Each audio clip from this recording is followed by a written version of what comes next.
i-blind ranking mo kung gaano ka-iconic yung mga season ng PBB winners na to. Ilan yung rank? Baka sabi mo, 5. 5 lang. Sige. 2! Ay, wala pa. Wala pa ba? Melay, Cantiveros. Nakakatawa yun eh, yung batch nila eh. Lalo na yung umamin si Melay at si Jason sa isa't isa. Yan. Dito ayaw ma-inlove talaga dito sa loob ng bahay ni Big Brother. Ako rin, sino bang gusto mong ilab dito? Alangan overs? And natuloy sa labas, nagkaanak sila eh, di ba? Oo, tapos. Niloto ko na sa inyo lahat yan, ate, at your favorite. Mama, thank you very much! You know that I love chicken nuggets! Me too, Mama! Pauwi na. Sila. So, number 2. Mataas Number two yan, siya. number 2. Nakakatawa eh. Nakaka-relate ako dun. Next, yung panahon nila, Kim Chu. Kim Chu, ay. Kim Ral. Totoo lang, isa yan sa nagpasimula ng lahat. At Mga love team, mga love team, no? Kumbaga bago nagawa ng maraming jowa si Gerald, simula sa Kim Chu yan.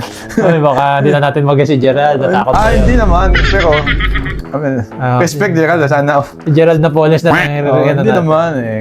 Sana nga eh. Number 4. Number 4. Kasi, Medyo ano kasi. Hindi ganun ka, hindi siya ganun. Malit pa kasi ako nun eh. Yung TV namin may box pa. Yung kay naka-freeze, Nakaka-praise yung recent. Iconic. gaano ka-iconic? Kalaka-praise, actually, nung pinanood ko siya, hindi ko ganun natapos yung mga episode, may mga laps. So, hindi siya ganun ka-iconic. Wala Hindi siyang siya ganun bawa ka-iconic. masyado. Medyo kasi challenge yung isa eh. Yung mga big winners kasi mga maingay. Yeah. O kaya naman may love team. Eh lalo na nalaman ko na naging friend zone yung kabila. Parang, Medyo nagkonting lilo siya. little brother. Oo, medyo off ako. Number 5. Next, yung panahon nila James Reid. Sina Ryan Bang yun. Kung naaalala mo. Best friend nga sila nun ni Ryan Bang eh. Yeah. Ano ba yung nandun? Hindi, Si actually, Nadine. Ano ba siya? Wala pa siya. siya ng section E. Aray ko! So number 3. Actually, wala akong idea sa batch sila masyado eh. Pero siya yung nag-big winner nun. Sa big winner naman, okay siyang big winner. Ang dami nang nangyari. Pero yung batch nila, hindi ko alam kung Hindi batch. siya ganun ka-iconic. So, saan mo siya ilagay? Number 3. Ang last kasi, yung sa Piang. Akala ko, sabihin mo na naman, ay, hindi ko kilala eh. Kakabahan na ako talaga. Tapos si Slater, yun lang. Hindi ko naman alam kung kasi yung... Hindi magsabi yung Slater, hindi ito maka-viral. Kailangan mo ng Piang sa dulo. Ayun. Sabi, lagi na lang piyang ng piyang. Kaya nga inantay ko pag sinabi niyang, traso mo na yun eh. Kasakarin ko yung kabila eh. Sabi, kasama ba yun? Hindi ka siya magtambal. Sabi ng mga netizen, blind ranking eh. Baka gusto niya, paki-off nga.